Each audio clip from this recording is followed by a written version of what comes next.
Hi friends, welcome. Bharathi Kannamma நாளைக்கான full episode தான் பார்க்க போகிறோம். பாரதி சௌந்தர்யா, வேணு, அகில் 3 பேர்ட்டையும் சொல்லிட்டு இருக்கிறாரு.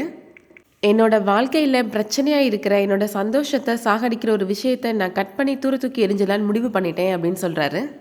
நான் என்ன சொல்ல போகிறேன்னு உங்களுக்கே புரிஞ்சிருக்கும். நான் கண்ணம்மாவுக்கு அஃபிஷியலாக டைவர்ஸ் நோட்டீஸ் அனுப்பி வச்சுட்டேன் அப்படின்னு சொல்கிறாரு. அது கேட்ட உடனே எல்லாருமே ரொம்ப அதிர்ச்சி ஆகிடுறாங்க. சௌந்தர்யா பாரதி கிட்டக்க சொல்கிறாங்க, உன்னோட வாழ்க்கையை நீயே கெடுத்துட்டியே பாரதி அப்படின்னு சொல்கிறாங்க. என்னோட வாழ்க்கை இனிமேதாம்மா நிம்மதியாக இருக்க போகுது அப்படின்னு பாரதி சொல்கிறாரு. அந்த கண்ணம்மா ஹேமாவை என்கிட்ட இருந்து பிரிச்சிருவாளோன்னு எனக்கு பயமாக இருக்குதுமா அப்படின்னு பாரதி சொல்கிறாரு.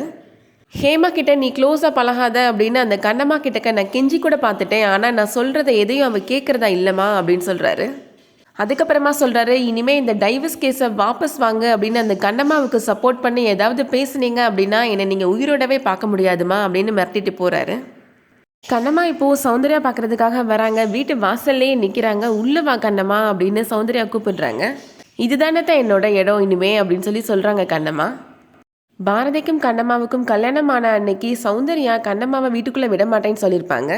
அதனால் கண்ணம்மா அந்த வாசல்லே தான் தங்கியிருப்பாங்க. அதை மீன் பண்ணி தான் கண்ணம்மா இப்போ சொல்கிறாங்க. சௌந்தர்யா சொல்கிறாங்க, அப்போ நான் அப்படி நடந்துக்கிட்டேன் அப்படின்னா அப்போ நீ எனக்கு யாரோ கண்ணம்மா, ஆனால் இப்போ நீ என்னோட மருமக கண்ணம்மா அப்படின்னு சொல்கிறாங்க. கண்ணம்மா சொல்கிறாங்க, அதுதான் உங்கள் பையன் எனக்கு டைவர்ஸ் நோட்டீஸ் அனுப்பிட்டாரேத்த, இனிமேல் உங்களுக்கும் எனக்கும் என்ன சம்மந்தம் அப்படின்னு கேட்குறாங்க.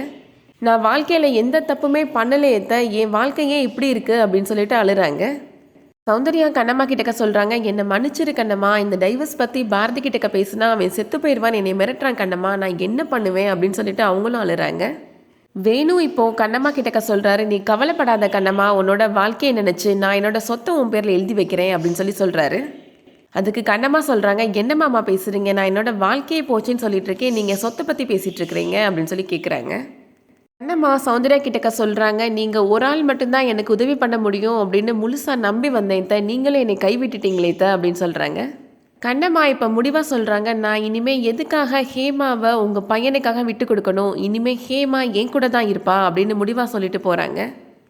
வெயிட் பண்ணி பார்க்கலாம், ஹேமா கண்ணம்மாவோட பொண்ணு அப்படின்ற உண்மையை பாரதி தெரிஞ்சுக்க போகிறாரா இல்லையா அப்படின்றத. இந்த வீடியோ உங்களுக்கு பிடிச்சிருந்துச்சுன்னா லைக் பண்ணிக்கோங்க.